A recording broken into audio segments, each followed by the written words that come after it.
Estava preocupado um pouco ali com o mas eu acho que vai dar para... Então vamos dar início aqui, já são 11 horas. Vou falar um pouquinho para vocês sobre o que é blockchain, o conceito de blockchain. A gente está com uma série de palestras aí na campus. Eu contei, eu acho que umas 8 palestras sobre blockchain, criptomoedas, em vários níveis. A ideia é que essa daqui seja uma palestra básica. Todo mundo, hoje em dia, já ouviu falar de Bitcoin. Todo mundo aqui já ouviu falar de Bitcoin? Quem já ouviu falar de Bitcoin? Quem já operou, já comprou, já fez transação? Então, todo mundo sabe falar um pouco sobre Bitcoin, sabe que é um tipo de moeda digital que a gente pode transferir para outra pessoa, fazer trade, comprar produtos com ela. Mas a gente sente um pouco de dificuldade de entender qual é a tecnologia que está por trás disso, né? Então, dei uma passeada pelas palestras também, vi mais ou menos qual era a pegada do pessoal, tentei adaptar para ser uma palestra que apresenta os conceitos que realmente explicam o que é a blockchain, o que é essa tecnologia que está por trás de criptomoedas e também de outras aplicações não financeiras, como eu vou falar um pouco aqui, certo? Então, antes de apresentar especificamente a blockchain, eu vou fazer vou apresentar alguns conceitos que estão relacionados à blockchain para a gente introduzir o conceito de blockchain, né? Então, a primeira coisa que a gente tem que ter em mente é o conceito de timestamping digital, certo? O que seria isso? Seria um carimbo de tempo. O que é? É uma forma que a gente tem de carimbar temporalmente um documento, um registro digital. Você tem um registro digital e associa a esse registro uma informação temporal, certo?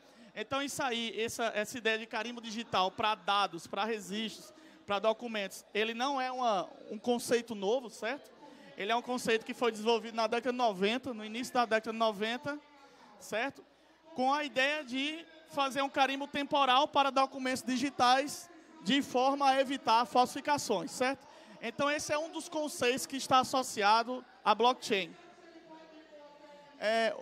Outro conceito que está associado à blockchain é a ideia de você ter um livro-razão, um livro com uma série de registros, e esse livro-razão está distribuído ao longo da rede, ao longo dos nós da rede, certo? Em inglês, esse livro-razão é chamado de Distributed Ledger.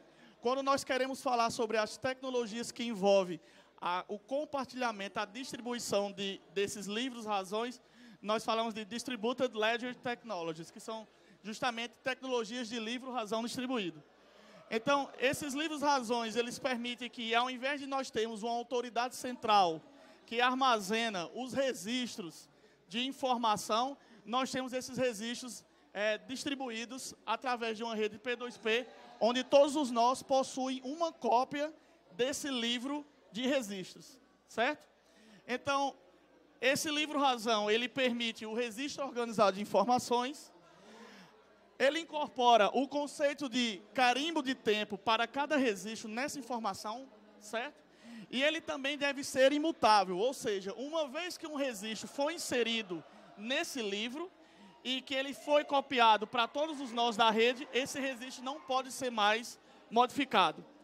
A união do conceito de carimbo de tempo com a propriedade de imutabilidade do registro nos dá uma propriedade interessante chamada prova de existência.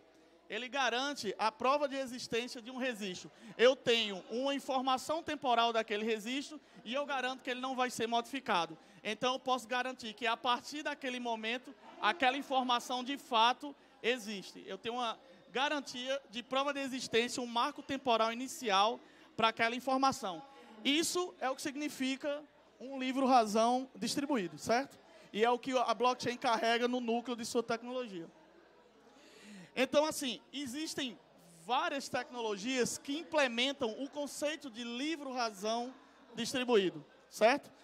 A mais popular, obviamente, é a blockchain, que tem várias aplicações de criptomoeda, mas eu trouxe aqui algumas para vocês.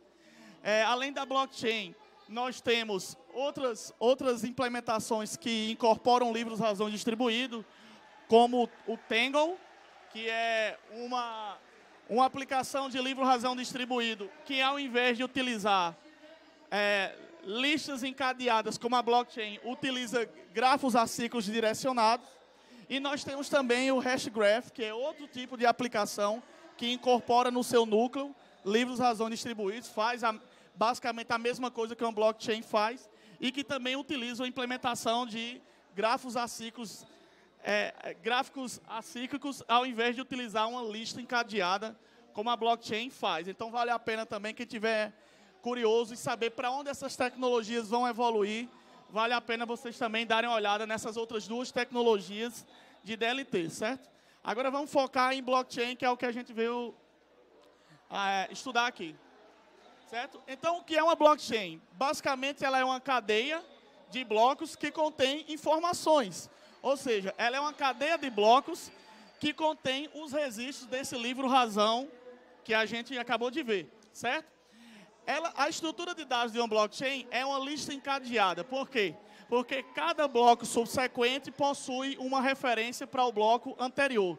Então, eu consigo andar na cadeia de bloco através das referências para os blocos anteriores, tá ok?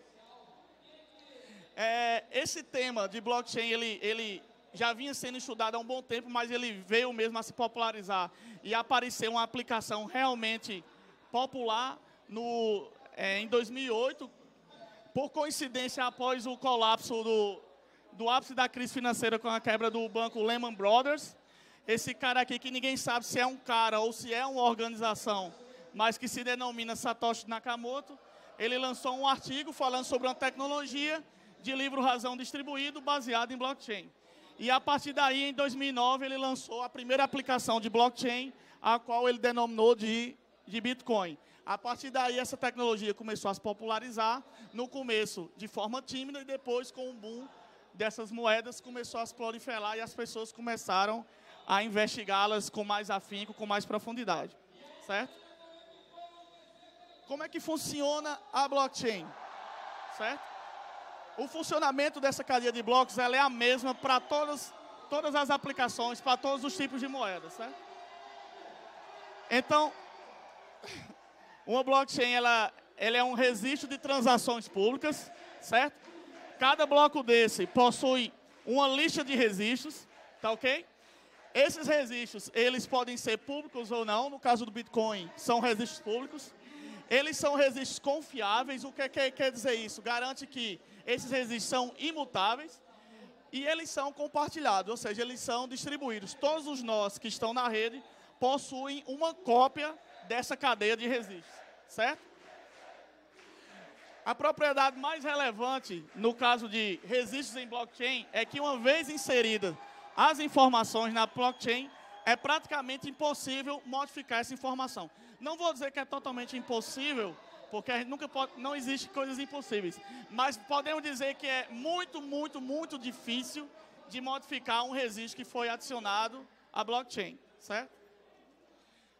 A estrutura básica da blockchain são os blocos que compõem a estrutura de dados, certo?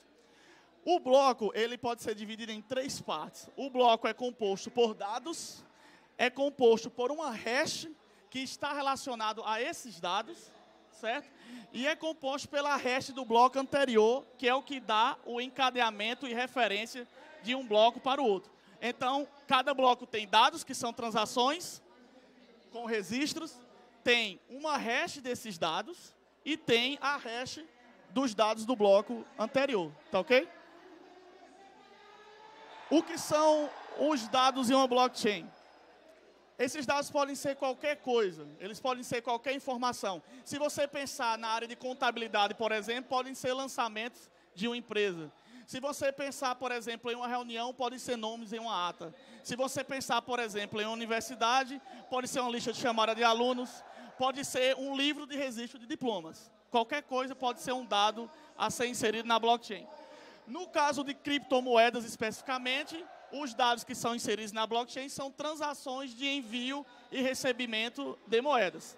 Então, por exemplo, no caso da blockchain Bitcoin, um bloco Bitcoin armazena os dados de transação, ou seja, quem é o emissor de uma moeda, quem é o receptor daquela moeda e qual foi a quantidade de moedas que foi enviada, que foi recebida, certo? A segunda propriedade que um bloco contém é o hash. O que é o hash? Seria a impressão digital daquele bloco. Ele identifica unicamente cada bloco. Tá ok? Como é que esses hashes eles são gerados? Um hash é gerado a partir do cálculo de hash das informações que estão no cabeçalho do bloco. Tá ok? Então, veja só. Cada bloco que é inserido na blockchain possui um hash. E esse hash é gerado a partir das informações do cabeçalho desse bloco. Quais são as informações que estão contidas no cabeçalho de um bloco?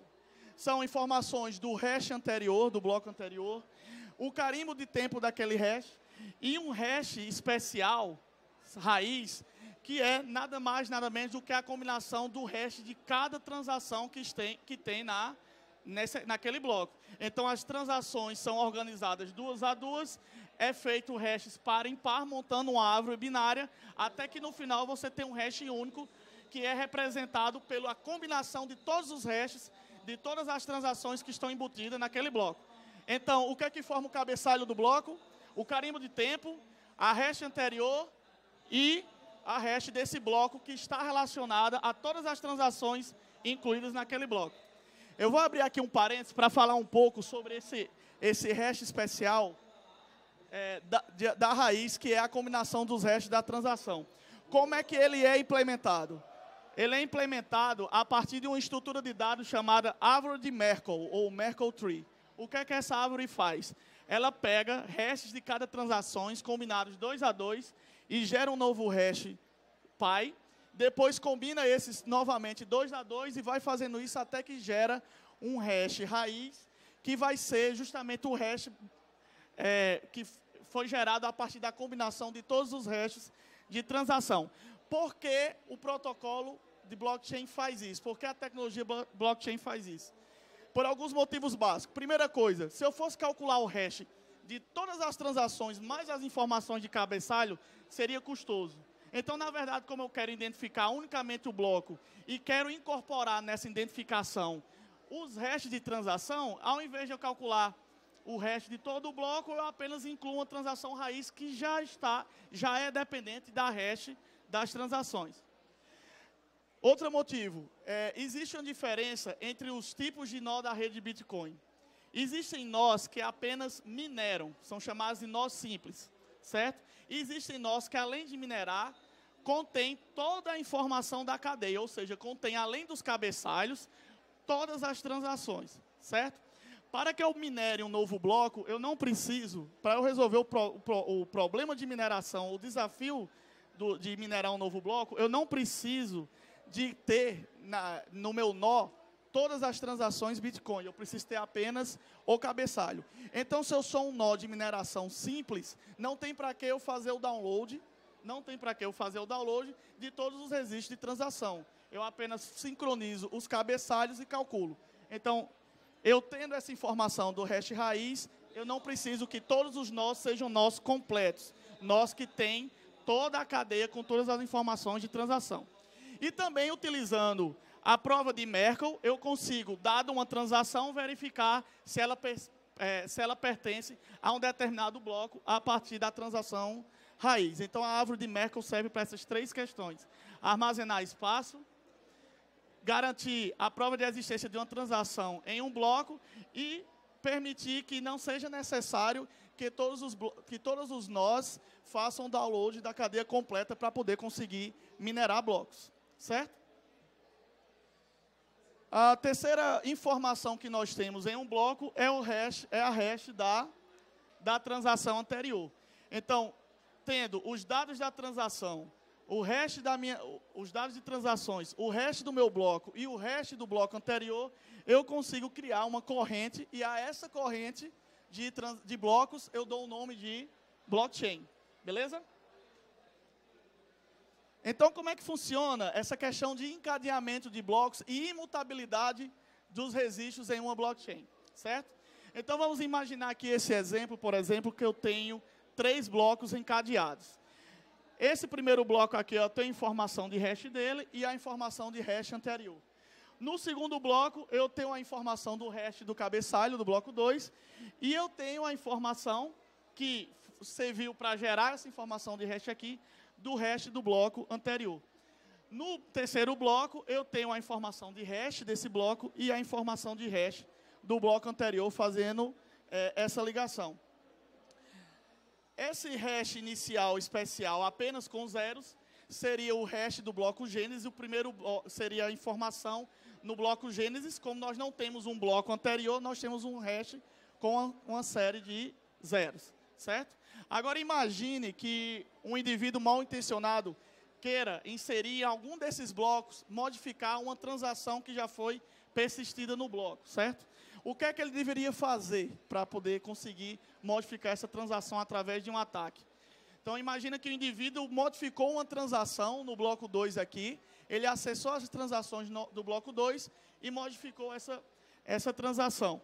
Para que ele possa alterar de fato o bloco, ele teria que, com essa nova transação, recalcular a transação raiz do bloco, utilizando a árvore de Merkle, e teria que recalcular a hash do bloco e resolver o desafio de mineração ao qual cada bloco é submetido. Vamos dizer que alguém tem um poder computacional necessário para fazer isso de forma rápida, já que os blocos são adicionados de tempos em tempos à cadeia, certo? Então, ele conseguiria, com um alto poder computacional, modificar esse bloco, só que quando os nós fossem validar a cadeia, essa cadeia ia estar inválida e iria ser descartada. Por quê? Porque quando eles olhassem a informação de bloco anterior e percebessem que ela não batia com a informação do hash, ele iria invalidar esse fork dessa cadeia aqui.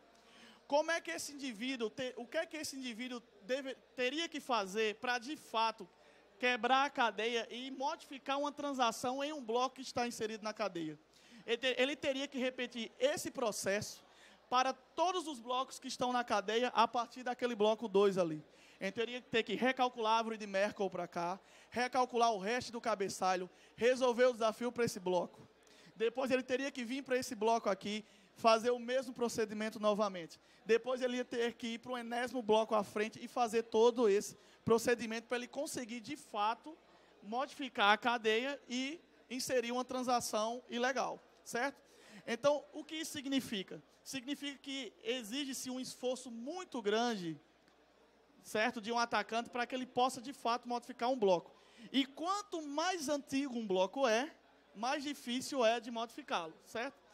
Quem já fez transação aqui, por exemplo, com Bitcoin, deve ter visto que tem um conceito lá de transação não confirmada. Uma confirmação, duas confirmações, três confirmações. O que é que significa aquilo? Quando a transação é não confirmada, quer dizer que ela ainda não foi incluída em um bloco e adicionado à cadeia. É o momento em que a transação tem maior risco de ser atacada. A partir do momento que ela é confirmada uma vez, significa que ela já foi incluída em um bloco e faz parte da blockchain. Só que ela é o primeiro bloco da blockchain. Quando ela é confirmada duas vezes, quer dizer que já tem 2 blocos inseridos naquela cadeia. Quando ela é confirmada 3, 4, 5, 10 vezes, quer dizer que ela já está no nível de profundidade 10 dentro daquela cadeia. E a partir dali é cada vez mais difícil que aquela transação seja falsa ou seja modificada. Então, pessoas, por exemplo, que fazem transações com Bitcoin, que vendem produtos, é recomendado, por exemplo, que se espere 4, 5, 6 confirmações da rede para garantir que, de fato, a transação foi feita e que você pode entregar o produto que você efetivamente vendeu para aquela pessoa, porque com o nível de profundidade de blocos dessa é quase impossível um atacante conseguir modificar a cadeia. Então, essa é uma das grandes propriedades que esse encadeamento de bloco garante para a imutabilidade do registro. Tá ok? Agora, eu falei aqui muito que o cara tinha que calcular resolver a árvore de Merkle, calcular o hash do cabeçalho e depois resolver um desafio. Certo? O que é esse desafio? Então, vamos dar uma olhadinha um pouquinho aqui. Para que um novo bloco entre na blockchain, a maioria dos nós que compõem a rede P2P tem que concordar com que esse bloco entre na cadeia, certo? Então, os nós da rede, eles têm que entrar em consenso, certo? Aí é onde está a sacada dessa tecnologia. Ao invés de você ter uma autoridade central com fé pública, certo? Para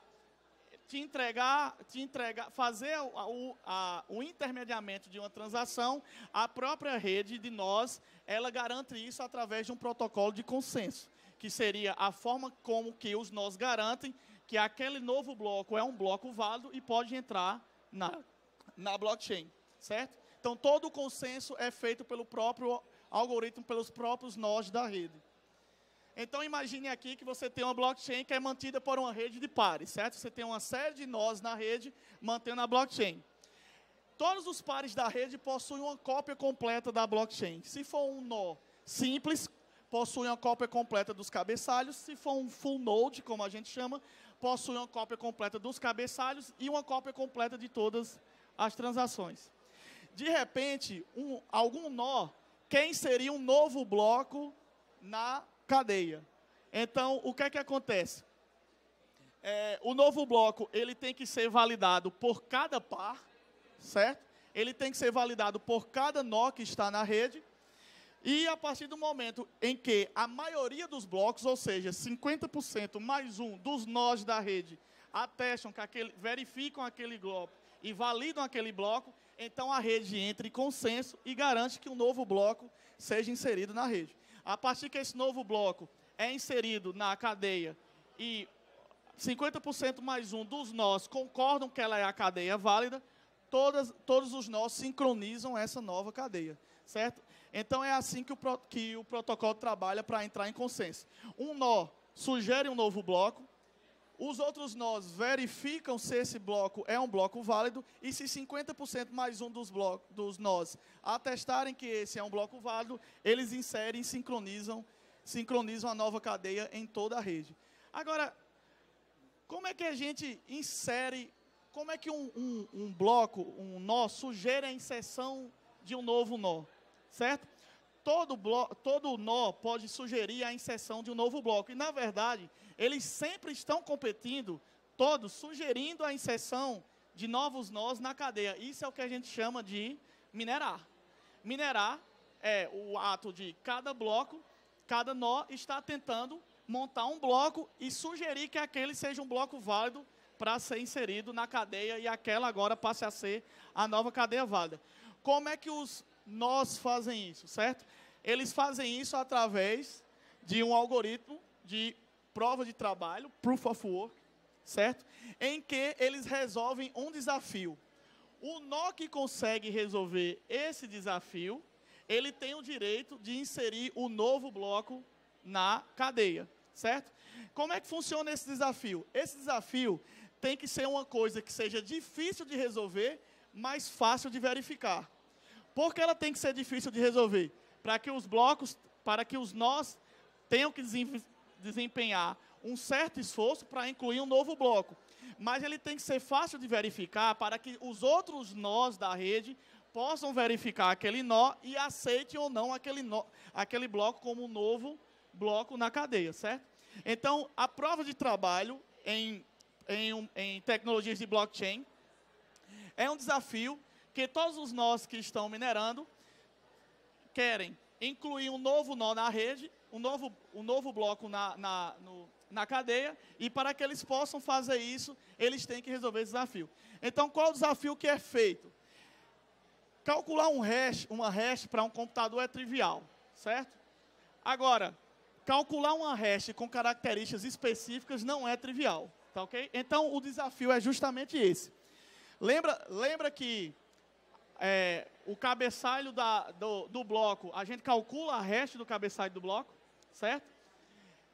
O que é que a gente faz com essa hash do cabeçalho do bloco? Eu preciso de pegar ela, eu chamo ela de desafio, e tenho que colocar um segundo número e fazer um hash desses dois números, da hash do cabeçalho com esse número aleatório, de tal forma que eu gere uma hash resultante que possua um conjunto de zeros no início da string, certo?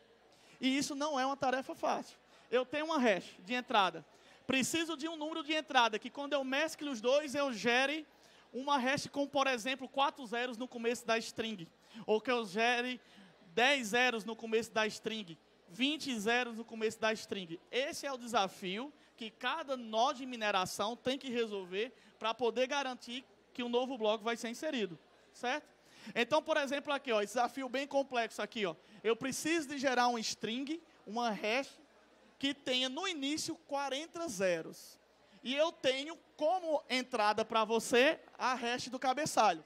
Aí eu lhe dou uma estrutura chamada nonce, que é um número, que você vai iterar sobre ele utilizando força bruta, até que, à medida que você vai testando número por número, você vai conseguir uma combinação que gere uma hash com 40 bits no começo. Para 40 bits, eu tenho que testar 1 trilhão de números diferentes, certo? Então, para um computador, isso é difícil de resolver, mas para uma rede, isso acaba sendo fácil, certo? Agora, vejam só, resolver o desafio é complicado, mas verificar se o desafio está correto não é complicado. Então, quando um nó resolve o desafio e consegue montar um novo bloco, ele diz para a rede, galera, ó, resolvi o desafio, está aqui o hash do bloco e está aqui o nonce, que dá a resposta correta. Verifiquem aí se está correto. Aí é mamão com açúcar, né? Todos os outros nós vão pegar os dois, calcular o hash, verificar que tem 40 zeros no começo e dizer, beleza, cara, você é foda, você realmente resolveu o desafio, então o seu bloco é o bloco que vai ser adicionado à blockchain. Quando 50% mais um dos blocos verificam esse desafio e veem que realmente o cara acertou e resolveu a solução com o nonce, eles aí entram em consenso e adicionam esse novo bloco como mais um bloco na blockchain. E aquele nó que conseguiu resolver esse desafio ganha uma quantidade em moedas, se for uma blockchain de criptomoedas, como recompensa por ter resolvido aquele desafio. No caso da blockchain Bitcoin, essa recompensa é de 12,5 Bitcoins, que hoje equivale a algo em torno de 250 mil reais, certo? Então, cada nó que consegue minerar um bloco ganha 12,5 Bitcoins, tá ok? Agora, tem uma coisa interessante nessa prova de trabalho aqui. Vejam só, se minha blockchain é pequena, eu vou demorar muito tempo para resolver esse desafio com 40 bits. Se ela for muito grande, se eu tiver muitos nós na rede, talvez eu resolva ele muito rápido. Só que a frequência com que os blocos são adicionados na rede, ela tem que ser, o máximo que puder, constante. Por exemplo, na blockchain Bitcoin, um novo bloco tem que ser, em média, adicionado a cada 10 minutos. Na blockchain Ethereum, um novo bloco tem que ser adicionado, em média, a cada 15 segundos. Como é que o protocolo se organiza para manter um nível de dificuldade de tal forma que eu mantenha o tempo de descoberta de novos blocos constantes? Alguém tem alguma dica baseada nesse algoritmo aqui? Como é que eu posso fazer para aumentar ou diminuir a dificuldade e aumentar ou diminuir a velocidade de descoberta dos blocos? Só é aumentar ou diminuir o número de zeros que eu quero no começo da string, né? Então, quando eu aumento um zero aqui, eu dobro a dificuldade de resolução do problema. Quando eu diminuo um zero, eu diminuo pela aumentar a complexidade. Então, o protocolo da blockchain, ele fica a todo instante verificando a velocidade com que novos blocos estão sendo descobertos e aumenta ou diminui a dificuldade de cálculo do novo bloco na rede para manter o tempo de descoberta de blocos constante. Bacana? Por fim, falando nos blocos, a estrutura básica de um bloco são suas transações. Como eu já falei para vocês, o que é uma transação? Uma transação pode representar qualquer coisa, pode representar uma entrada em um livro de contabilidade, um livro-razão de contabilidade, um registro em um cartório, certo? De um novo contrato, de um novo terreno, certo? E pode representar também uma transação financeira, como as blockchains de criptomoedas representam. Mas independente do que cada transação representa, elas possuem uma característica específica. Todo usuário que executa uma transação possui duas informações. Possui uma chave pública, que é o seu endereço de transação, e uma chave privada, que é utilizada para resolver essas transações, certo? Então, para que uma transação seja feita, ela é montada, e então o usuário assina ela com sua chave privada e envia junto com sua chave pública para que quem recebe a transação poder validá-la utilizando a chave pública da transação. Tá ok? Então, esse aqui seria o caminho de uma transação na blockchain.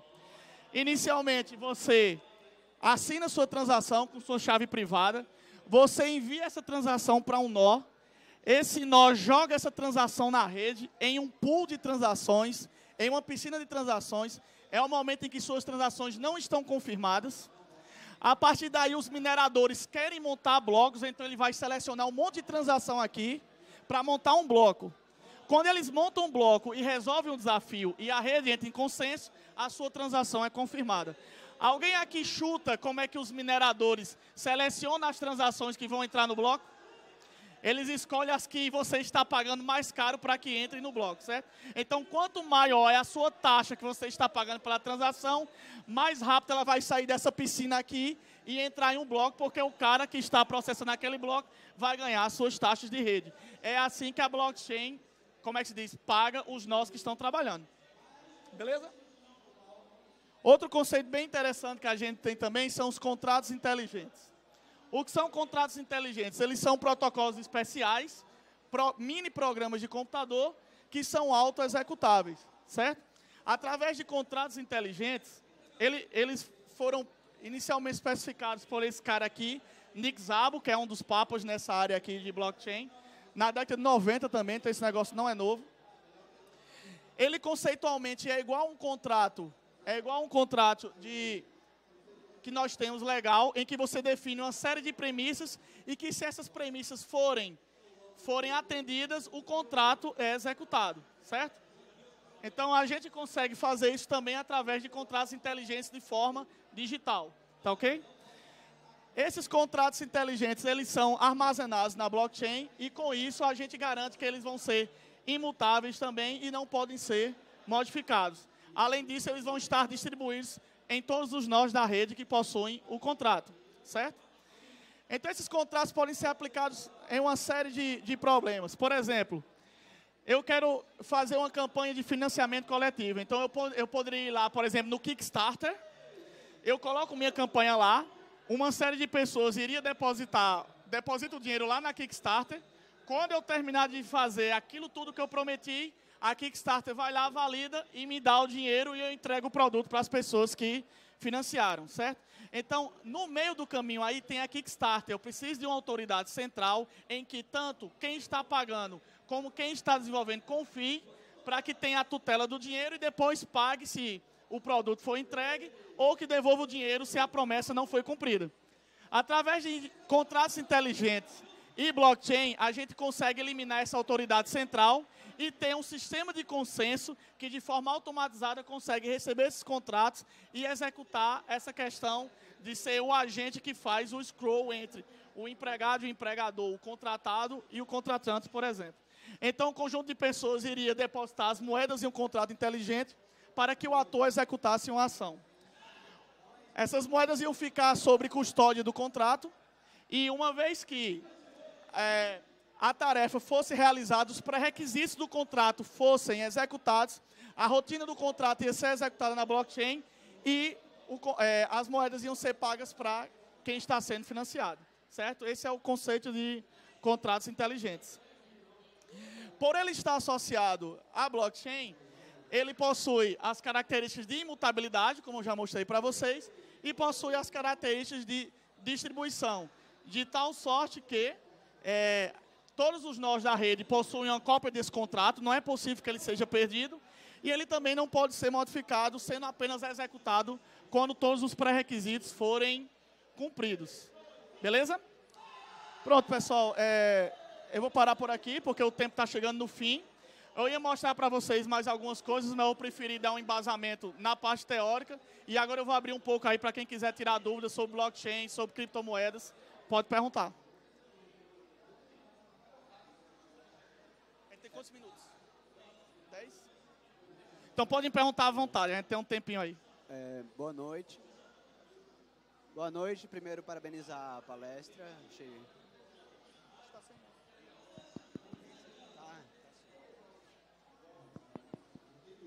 Bem, parabenizar, boa noite. Eu queria fazer uma pergunta a respeito, você disse que é necessário um poder de processamento cada vez maior a fim de validar, isso garante estar na base da segurança da blockchain.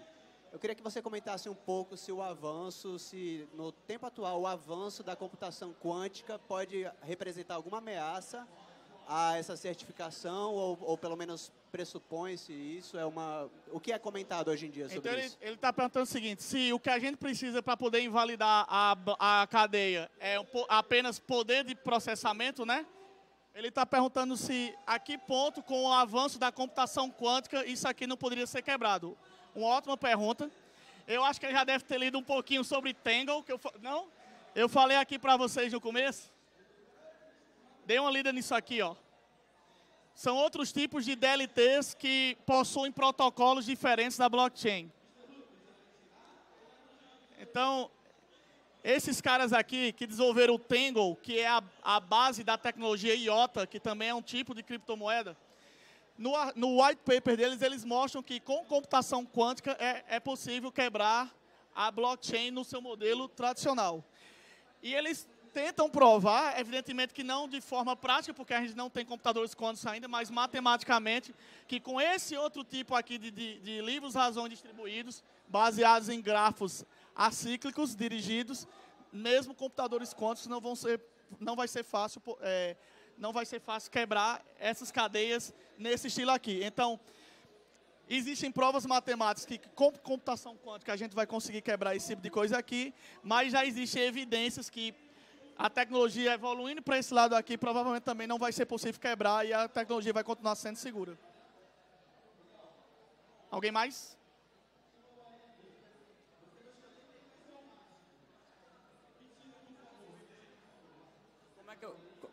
Tá ligado? Como é que eu faço para contribuir com o nó? Eu, por exemplo, quiser contribuir com a rede com o nó. Você quer ser um minerador? Eu teria que ser um minerador para isso? Isso. Você pode fazer o seguinte.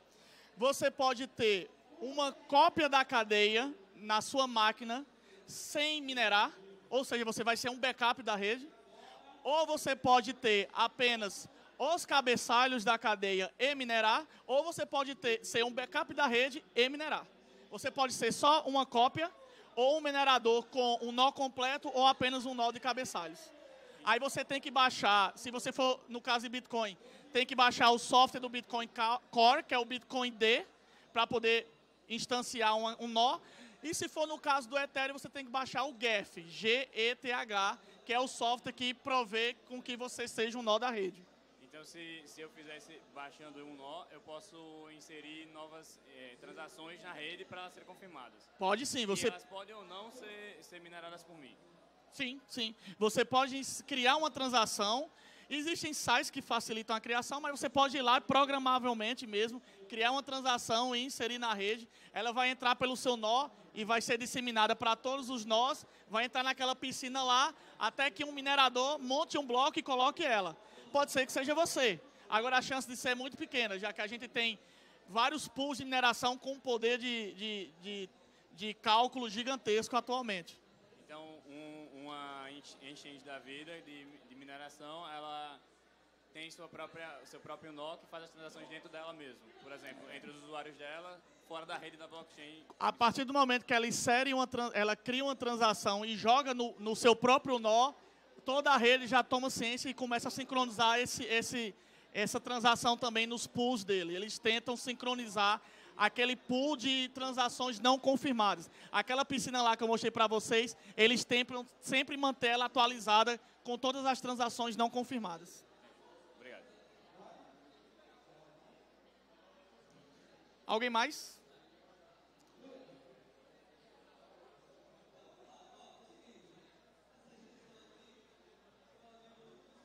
Eu queria só comentar aqui, como você falou, que a capacidade de computação para... Opa. Não, eu estou escutando aqui. Eu só queria confirmar sobre o que você falou do cálculo do hash, como as possibilidades são muito grandes e às vezes o cálculo é bem pesado e até engraçado como estão usando muito placa de vídeo para fazer isso, até para minerar, né? Sim. Por ela ter essa capacidade de realizar muitos cálculos. Eu queria só comentar isso mesmo. Vou comentar. Boa pergunta também. Vejam só, existem vários algoritmos de prova de conceito, certo? O algoritmo de Bitcoin, de prova de conceito, ele foi construído para priorizar poder de processamento em detrimento a poder de armazenamento. Então, quem consegue processar mais, calcular mais rápido, tem mais chance de minerar um bloco. Por isso que existem hardwares de arquitetura ASIC, mineradoras, só para poder fazer isso. Baseado nisso, para tentar democratizar mais, porque a galera que estava utilizando essas mineradoras gigantes, essas antminers, estavam puxando todos os blocos da rede, começaram a desenvolver outros algoritmos de prova de conceito, como, por exemplo, o Kryptonite, que em vez de priorizar o processamento, prioriza o armazenamento em memória. Foi aí onde entrou a era das placas de vídeo, que possuem uma grande memória dedicada, não tem um poder de processamento igual o dos processadores para aquele tipo de cálculo, mas conseguem armazenar grandes informações de memória e ainda calcular rápido, de tal forma a democratizar a geração de blocos por pessoas na rede, em vez de centralizar em grandes mineradores com grandes fazendas de mineração.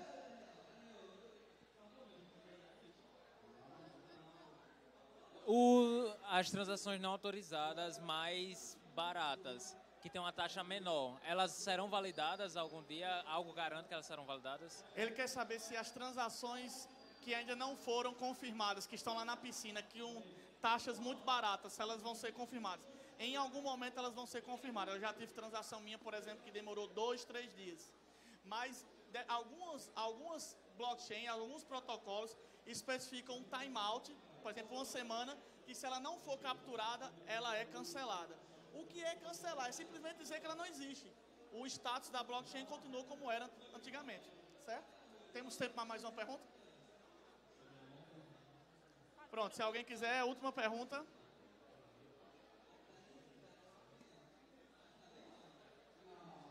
Boa noite. Eu cheguei um pouquinho tarde, não sei se você falou disso, mas tem muitas moedas hoje em dia trocando também para Proof of Stake.